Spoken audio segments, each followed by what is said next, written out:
Alright, with me is the new Strix G16. This is Asus's mainstream performance gaming laptop. It comes with AMD's highest-end Ryzen 9 HX3D processor. You get 32GB of memory and a 5070 Ti. We really like this laptop. It performs extremely well, and we feel, for once, the pricing is actually right. Its 5070 Ti is fed a lot of wattage and often beats out thinner gaming laptops with higher tier GPUs like a 5080. This really hits hard at what we're trying to inform you guys with these 50 series. Different laptops with the same GPU can perform incredibly differently based on the power that is fed to the GPU. In fact, what we're finding is even if a manufacturer states that they're feeding the GPU a certain wattage, it doesn't mean that it is the wattage that the GPU is actually getting. It's very dependent on thermals and manufacturer tuning. You really have to watch independent reviews like ours to find out how it performs. In the case of this laptop, the GPU is able to consume a lot of wattage, and it has the more powerful AMD processor. Many 5070 Ti laptops that we've seen to date are in thinner chassis and are paired with less powerful processors, which is one of the factors that again holds them back. On the pricing side, we found two variants of this laptop, our model and then one with 16GB of memory and a Zen 4 HX processor. They go for around $2,500 and $2,000 respectively.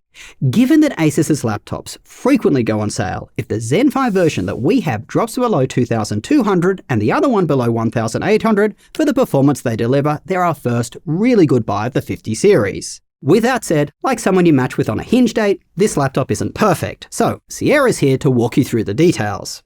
Before completing our whole suite of tests, we like to make sure to test each mode to see how performance might differ and choose which mode to focus on. Starting with Cinebench, we tested all 4 stock performance modes through Asus's Armory Crate. Here you can see that Asus's tuning in turbo mode must be pretty solid, as we could not recreate these results at max settings in manual mode. The difference is slight, but still interesting to note. The average CPU temp in all modes stays below its rated max, which is nice to see. We also notice this laptop still performs very well in silent or performance mode, which is good for those of you who want to avoid loud fan noise. But be aware, this laptop is never completely silent. There is always a little bit of fan noise. Not too loud, but it is there. It was still really minimal in the lower modes, and the keyboard deck didn't get uncomfortable to use. Its cooling solution is impressive even among gaming laptops. The keyboard deck in particular stays extremely cool when the fans are going. It's on par with the Legion Pro 7i, but our configuration of that one has the 5080 and performs better. Oddly enough, when we look at heat and fan noise in just light use, we did discover one scenario where this laptop gets warm. If you have an external monitor plugged into any of the display-capable ports, USB-C or HDMI, it goes directly to the GPU. So, when Josh was using it in this way, doing light tasks, it was still utilizing the GPU. However, it was not running its fans high enough to cool it down. In this use case, it heated up to 38 degrees Celsius on the keyboard deck around the left side.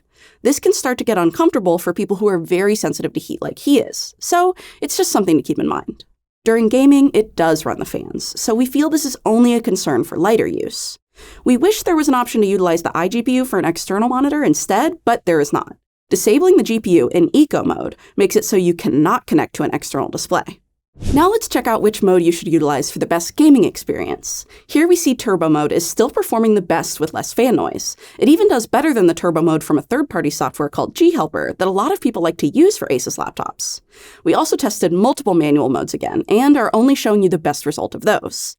Here are our results from each manual test really quick though. Now, back on the different modes graph. What's interesting is that performance mode still does very well with much less fan noise. The power draw is also much lower.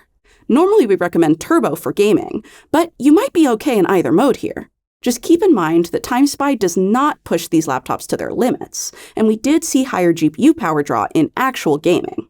More on this later. Among similar laptops, it still stays relatively comfortable in terms of heat you feel on the keyboard. Based on our heat, fan noise, and performance results in all modes for both CPU and GPU, we will be showing you turbo mode on for the rest of our graphs in today's video. That's the mode we feel most people will utilize. We also use the best stock performance mode for the rest of our laptops on these graphs as well. Now, let's check out how this laptop performs versus some competitors, starting with CPU performance. In Geekbench, which is a benchmarking software that tests a variety of common performance tasks you may actually do on your laptop, this new HX3D processor does very well. Not quite as well as Apple's M4 Max, but it still has the best single and multi-core scores out of all the Windows laptops on this list. It even beats the XMG Neo 16 with the same processor. In Cinebench, which tests the processor when it's maxed out, we see it beat out the MacBook Pro 16, but fall behind the very strong performance of the Legion Pro 7i's Intel Arrow Lake HX chip in both single and multi-core. The Strix does exactly 1 point better than the Neo with the same chip, which means they basically tie here. When we start looking at the power draw of these laptops to get these scores, however, it starts to paint a more interesting picture. The Strix draws 20 watts less power for a similar score to the Legion. This doesn't mean the Intel CPU is less efficient, it just means that in the Legion you see significant diminishing marginal returns of feeding the Intel CPU so much power. In the HP Omen Max, the same CPU is fed a lot less and doesn't perform that much worse. This is why we use our scatter plot when we want to discuss the efficiency of CPUs, because it helps us visualize performance per watt in a more effective way. Here you want to see as much performance as possible for as little power draw as possible. Oddly enough, the HX3D is neck and neck with Intel's HX for the kind of wattage that most gaming laptops will run the CPU at while gaming, 60 to 90 watts. With Boost, this processor can draw up to 165 watts in this chassis, but its average power draw still stays around this 130 number at most. That's why this line doesn't extend further than that. Next, we'll look at GPU performance versus other gaming laptops currently available. You'll notice the only other 5070 Ti in our graphs is the G14, but that's because the Strix has the best performing 5070 Ti we have in. You can even see it outperforms the 5080 and the thinner Zephyrus G16, whose 5070 Ti version, of course, performs worse than that one. It doesn't quite match the overall score from the still thinner blade, but while its GPU score is worse than that one's full wattage 5080, its CPU score is actually much better. You do start to see in this graph where the Strix is held back by the 5070 Ti being its highest GPU option. The Neo 16 with the same CPU does about 30% better, which is heavily aided by its full wattage RTX 5090. You can also see the Strix doesn't beat out the Legion Pro 7i with the higher wattage 4080 from last year. Moving over to Wildlife Extreme, which we use so we can compare to macOS, we see the Strix doing worse than the 40-core GPU in the MacBook Pro 16. To be fair, that is a much more expensive machine than this new Strix. The Strix still doesn't do as well here as we'd like out of a bigger gaming laptop, only matching with the lower wattage 5080 in the Zephyrus G16 here. When we switch to Port Royal, which is a ray tracing benchmark, the 5070 Ti does seem to do about as well as last year's 4080 in the Legion Pro 7i. It still sits firmly behind bigger, higher wattage 50 series GPUs. The last synthetic benchmark we'll be looking at is a 4K gaming benchmark called Steel Nomad. This gives us an idea of how many frames per second a laptop can comfortably hit doing 4K gaming. Here you can see that the 5090s are really the only ones who can reach a comfortable 60 FPS. So, how does the Strix G16 perform in actual gaming benchmarks at its native resolution of 2560 by 1600, which is a more likely scenario? You'll notice these FPS graphs are in a different order, and that is because they are arranged by GPU and then FPS results here. Starting with Monster Hunter Wilds with DLSS frame generation off and resolution scaling on, we see the Strix G16 do pretty well here. 71 FPS in a relatively intense modern title is better than we see from last gen's full wattage 4080 in the Legion, and better than the higher wattage 5080 in the Blade. This just goes to show how synthetic benchmarks are not always indicative of real performance in games. On the other hand, its 1% lows are still pretty low, and we are seeing a huge jump to similarly sized machines with the 5080 and even more so for the 5090. Next, let's look at Forza Horizon 5. Here the Strix now does worse than the 4080 Legion and the 5080 Blade in average FPS, but it still does better in 1% lows. We believe laptops with higher performing CPUs tend to do better in 1% lows, but we'd like to do a deep dive to research this more soon. Now, onto Final Fantasy Dawntrail, where some 50 series laptops seem to really struggle to allocate enough wattage to their GPUs. We have retested this on the newest drivers on the 5080 Legion, for example, and its results are still worse than this Strix with the 5070 Ti. The Strix seems to perform well and provide its GPU with nearly full wattage at 126 watts. To me, this seems to be manufacturer tuning, as the XMG Neo also does well here in both its 4090 and 5090 versions, but that's just my theory. In Cyberpunk 2077, we test both DLSS frame generation being on and off. Starting with it off, we see the Strix G16 once again do better than the older 4080 Legion in average FPS, but worse than the newer 5080 Legion. It does just as well as the thinner Blade, but this Strix has much better 1% lows. Switching over to frame generation on, you'll see that the 1% lows for about half of these laptops do suffer from turning on this feature. The average FPS from all laptops is certainly higher, but some gamers may not want to make that sacrifice for that decrease in 1% lows and other issues coming from frame gen. Overall, the Strix still does well in gaming at its native resolution at max settings. Sure, there are other, more expensive, similarly sized laptops with higher tier graphics that perform better, but we feel this one is pretty good.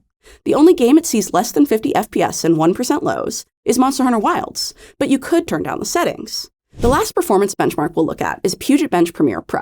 The Strix G16 does well here, even beating out the MacBook Pro 16 and thinner competitors, but not quite as well as similar-sized laptops with higher-tier graphics cards. Alright, let's now discuss performance while unplugged and battery life. Firstly, this laptop does the best out of any of these gaming laptops at maintaining some performance while on battery. This is very nice to see. It doesn't maintain its full performance, but it still does very well. Next, let's check out battery life. Here we run 2 different scenarios to test how long a laptop will last. First is a very basic video playback loop, and second is active usage of the Microsoft Office suite. Plus, on these gaming laptops, we do disable the DGPU when that is an option, which it is for Asus laptops. For both scenarios, the Strix G16 lasted around 6 hours. We see a similar result from the Legion Pro 7i, where its video playback and office productivity use both lasted around the same. These chunkier gaming laptops don't do as well as thinner, lighter devices like the Zephyrus G14 and 16, and they especially don't compete with the MacBook. If you're only shopping for bigger gaming laptops, though, these results are about as good as you're gonna get. Let's talk chassis next, which is a very minor refresh of the Strix Scar 16 from last year. It seems to be the same chassis. It is not as big and bulky as an 18-inch laptop like the Titan from MSI, sure, but it's not exactly petite for a 16-inch. It's much thicker than the Zephyrus G16, and its chassis extends further back. This thickness also means your wrists are resting a little higher than on an average laptop. This laptop is about average in weight, weighing a little less than the similarly sized Neo. Unfortunately, there is a vent located on either side which may blow hot air onto your mouse hand while gaming. Regardless, this chassis does feel sturdy and well-built, offering minimal keyboard deck flex. The palm rests have a slippery coating to them. Josh doesn't like this as he finds it rejects sweat. I found it smooth and soft. You can open the lid with one hand, and the hinges feel sturdy too. There is a bit of screen flex though, and some give on the lid when it's closed. This means you may want to be careful placing something on top of it. The lid also seems to avoid fingerprints pretty well, but if your fingers are oily, there may be some spots left behind. Lastly, there is an RGB light bar at the front of the chassis that adds a nice ambiance. Now, looking at the display, this is an attractive 2560 by 1600 IPS panel that goes up to 588 nits of brightness and covers a wide color gamut. It offers a fast, variable refresh rate of either 240 Hz or 60 Hz. It is not a touchscreen, and it has a matte finish, which is a huge relief as you don't have to deal with reflections. This display also supports G-Sync, and the laptop itself supports Advanced Optimus. We also detected no PWM flickering, which is nice to see. I was surprised by how much I liked the keyboard, as I feel I'm not usually a fan of the bigger Asus gaming keyboards like on the Scars. Generally, this is due to their slippery texture, which this one does not seem to have. It also felt more tactile and comfortable to type on with its ample 2 mm of key travel. For RGB, you can get either customizable per key lighting or just 4 zones. We assume this option correlates to whether you get the HX3D processor or the cheaper Zen 4 version. In addition to that, there is actually a number pad, but it's offered on the Trackpad. The glass mechanical trackpad has a numlock button on it that lights up the optional numpad. We tried it, it's not comfortable to use, and it's very gimmicky. Outside of that, it's a comfortable trackpad with a bit of a louder click, but it's not annoying by any means. Tracking feels natural and smooth. Palm rejection also doesn't seem to be an issue despite the larger size of the trackpad. As I said earlier, this chassis is a refresh of last year's Scar, so the ports are similar to that one. We have 2 USB-A 10GB ports on the right side, then on the left we have its proprietary barrel pin charger, a 1GB Ethernet port, HDMI 2.1, and 2 USB-C 4.0 ports, one of which supports power delivery while the other does not. This is a decent selection, but we are mostly disappointed at how far down the ports come forward on the left side. This may not be the biggest deal for right-handed gamers, but we still feel cables will look messy and could get in your way. The 1080p webcam on the Strix G16 looks pretty solid, actually. We feel the color accuracy is decent, but we don't feel it sounds as great. Unfortunately, the mic sounds a little flat and tinny. The speakers on the Strix G16 get loud, but they sound pretty squashed and are quite directional. That means they sound better when you are right in front of the laptop. Take a listen.